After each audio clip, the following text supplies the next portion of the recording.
Dear Mr. Gynecologist, I have a problem.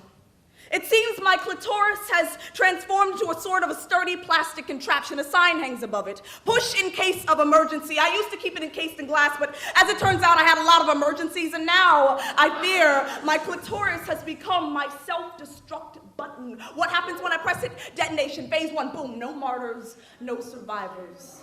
We've been known to really dazzle, all bent nail shuffle and broken bottle trot, but my vagina, ever the vengeful little cunt that she is, never forgets a face, will hold a grudge between her asphalt fist and squeeze a Hail Mary from each. We can't even leave the apartment anymore without her delivering letter bombs and spitting on police officers. I know you said you don't specialize in these sorts of problems. I'm sorry that she barked at you and refused to take off the "you break it, you bought it" t-shirt, but I've suffered too. She made me sleep on the couch that night, enraged that I could let some man we didn't know tinker around in there, searching and scraping. I reminded her that thanks to her lifestyle choices, it wouldn't be the first time we let some man we did not know tinker around in there. We are on the no-fly list because she smoked a cigarette in an airplane bathroom. We can't stay in motel rooms anymore because all she does is order lesbian porn after I go to sleep. And as if it wasn't bad enough that she makes late-night calls to Haiti on my cell phone, she recently learned how to text. Poked me twice on Facebook the other day. You should see her profile pic. My vagina wants a weave. Wants a Kate Spade designer handbag, wants married men to pay her light bill. I told her I want to be celibate, but I think my vagina has ulterior motives. I catch her in the mirror sometimes, winking and cooing, all gussied up for no good reason besides a trip to the supermarket. Lately, she's been wanting to go out on dates. I remind her that I have a boyfriend. She's saying, what's love got to do with it, till I let her go on the bag boy from Trader Joe's. I am tired of her falling in love with fingertips, with the silk of a mouth that has nothing much to say. I want her to know what it is to be so alone we won't even know what to make of our own echoes. So I've decided we need to spend some time apart. Enclose her in this envelope, wrapped in wool and a green ribbon. Do not feed her after midnight. Do not make direct eye contact. Do not show fear. And for God's sakes, make sure the liquor cabinet is locked.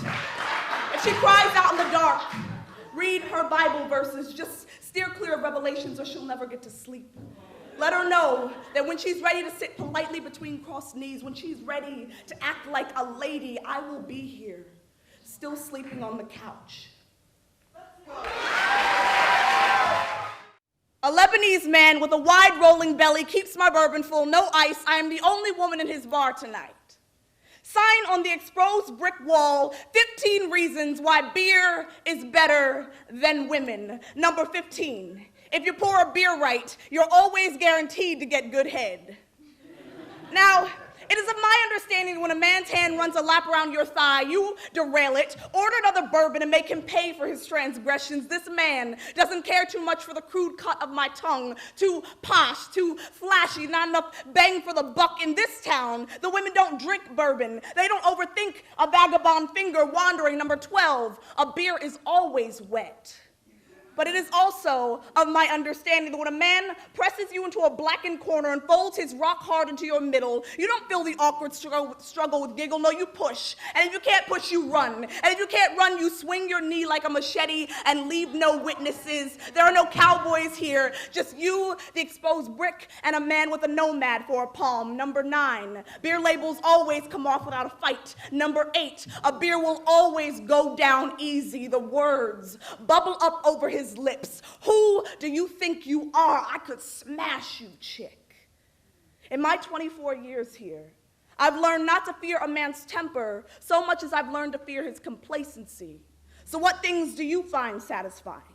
A crisp beer on a muggy night? Because once you pay for a beer, you own it. And you can share that beer with all your friends. And that beer won't get jealous when you decide you want to reach out and grab another beer. You don't have to wash a beer before it tastes good. It won't demand respect and a cab ride home in the morning. It won't ask for anything.